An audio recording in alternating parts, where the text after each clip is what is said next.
that he can determine.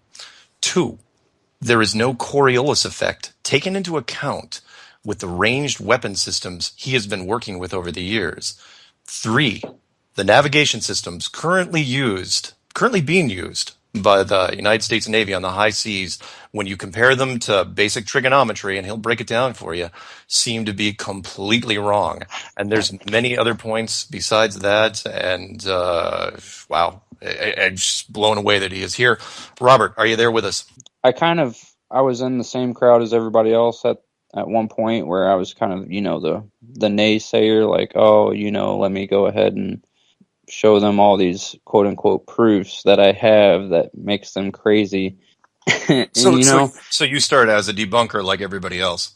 pretty much, I really, I came into it with a really bad attitude, basically going on, the lines of, oh, I already know this, I know because someone told me. On the seas, that there were certain things that were going on that didn't make sense to you. And I kind of want to go through them one by one. The first thing was you were mentioning to me about ships that you tracked in the distance. It's okay. For anyone that doesn't know, max observable distance, roughly, for the horizon out to sea is about 15 to 18 nautical miles, depending upon humidity and dew point and all of that. I've actually been outside with binoculars, with high-powered telescopic devices. We have access to certain things like that. And as a ship is perceived to be dropping below the quote-unquote horizon, all you got to do is zoom in on it, and all of a sudden, poof, the bottom of the ship where it meets the water is back in observance again.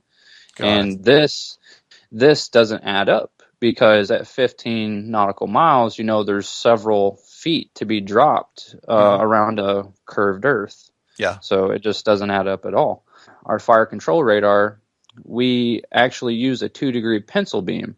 It's very, very tight beam, so there's very little room for deviation on that, and it's a direct line of sight radar. Okay. And we're able to track targets up to 50 nautical miles away, and on a curved Earth, that just doesn't add up. Followed the Chicago skyline. I have 60 miles away across Lake Michigan. Yep, they can see the whole city. There you go. So this is collaborating that, which he's saying he can track targets at 50 miles away, which should be about 1,700 if you round up, 1,700 feet below the horizon. But you're hitting them just fine. Wow. And we're tracking them just fine, and it just doesn't add up. You can do simple trigonometry on it with elevation angle, and everything works out, and you don't drop the track. You can track it quite a bit of a distance out. We're talking about line of sight targeting or GPS for the projectile, for the missile. For the missile, it's line of sight targeting. That's basically, like I said earlier, we track the target with a illuminator, and it's basically just another piece of gear that's tied into ours. And once we lock up on the target, we're line of sight pointing straight at it, because it's a 2-degree pencil beam. It has to be pointing straight at it, because if it's not going to see it. It's not a search radar. It's a fire control radar. If you're supposedly looking at something, 50 nautical miles away around a huge curve, it's just you can't punch through the ocean with RF. But the point is that the 2-inch beam, you have to have it on there for most of the trip. That thing's not out most, there. all of it, pretty much. Okay, all the trip, except for the last couple seconds, if that. You can pull it off if you had to. If you absolutely had to, but you have to understand, if it's not close enough, if you pull it off, the missile will go ballistic on its last update, and it might not hit the target. Got it. And so if what you're basically saying is this 2-inch beam, which you're painting the target with, is, you guys, when you're firing this thing out there, you do not account for curvature. That beam shouldn't be able to reach a target at a certain at whatever the at 50 miles, should not be able to hit that target. Yeah, and this is a perfect thing, and I'm really glad that I was fortunate enough to work on this, because the argument always is, well, we can reach over a curve because we're a search radar and we use atmospherics and bounce off different parts of the atmosphere, and then it comes back down. Okay. Now, see, the problem with that is this can't happen. with a 2-degree pencil beam. The angle of this cannot put RF up into an atmosphere and then bounce it back down and then expect to get it back so we can properly track. It's too It's precise. too precise. Yeah. It's too precise. It can't do that. Yeah. Wow. Last little topic that Sure. I wanted to mention about that specifically is some of our search radars boast distances of being able to track stuff like over 200 miles away. So take that into consideration for supposed curvature. This is something to think about. 200 miles. Yeah, I haven't even looked at the thing at 200 miles, but that's a massive distance. That's I think that's a full blown mile below the horizon if the world was actually round. Mm-hmm. If I'm not mistaken, which, yeah, you shouldn't be able to hit it. Should not, unless, again, what you're talking about, bouncing it off something, which what you're saying it does not do. Let me ask something else, because you and I hadn't really, and again, if you can't talk about that, that's fine. But yeah, you specialize in the Sea Sparrow surface missile system, but you probably have had exposure to all sorts of different weapon systems from the ship point of view, both short range and maybe even a few that are longer range. Do you guys compare notes? I mean, do you kind of see the same sort of thing where everything's consistent? It's not like one system is using curvature and the other system isn't. Nobody's using curvature on anything, as far as you know. As far as I know, we do not. I'm glad you mentioned that, because other systems, if you want to compare them, the only thing we feed into our systems at all, and it's only on a plane system.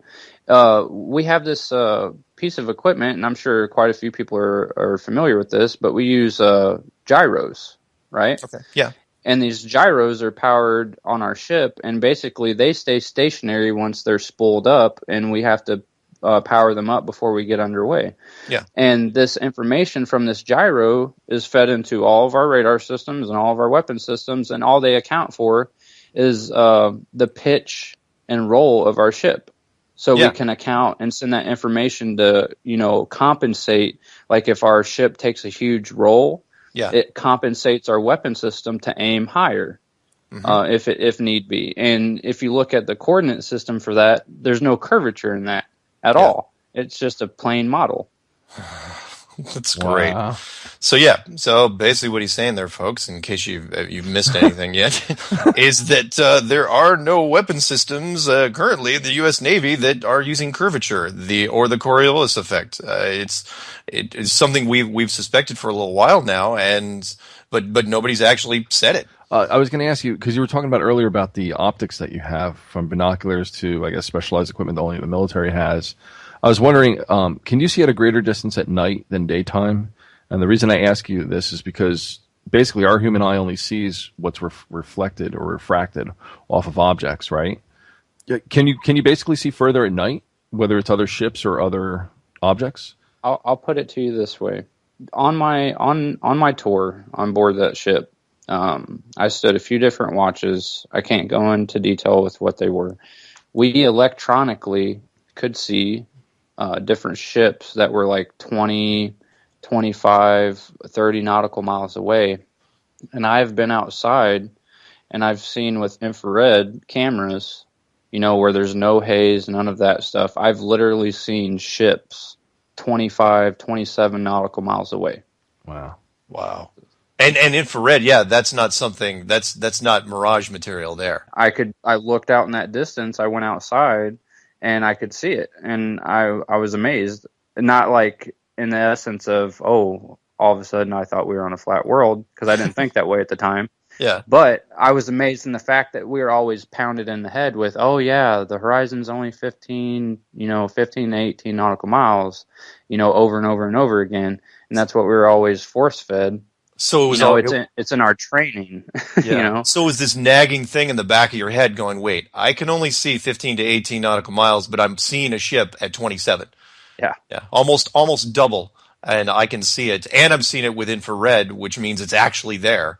It's not, mirages don't give off big heat signatures or. It's some little, you were mentioning kind of some inconsistencies with practical math versus how the ship actually gets from point A to point B. Yes. One of the things that always struck a chord with me looking back on it is how long it actually took us to get to different parts of the world. Meaning, specifically, if the Earth was a globe, we should be able to take, a spherical trajectory to a destination, and that's, anyone that knows anything about, math will know that the hypotenuse is always the shorter distance. And that spherical attribute to it, we should get to a said destination based upon how fast we're going, right? Okay. Yeah. And that should play into it. And that should be all that you have to take into consideration. Whenever you look at it, these distances sometimes take much shorter of a time, or sometimes they take a lot longer, depending upon where we're going in the world. There's nothing to account for that, because I can tell you, we know how fast our ship goes. And when we're at a steady cruise speed and nothing's changing it and we're not stopping for any reason other than to do boxes out at sea, we do a whole lot of boxes. And sometimes looking back on that, I always wondered why we did that. And a lot of it has to do with, I think, trying to mask how long it actually takes us to get to certain places. Explain real quick. Sorry, I have to back up. The boxes. Explain that for the layman that's never heard that. And this is something people can look up to.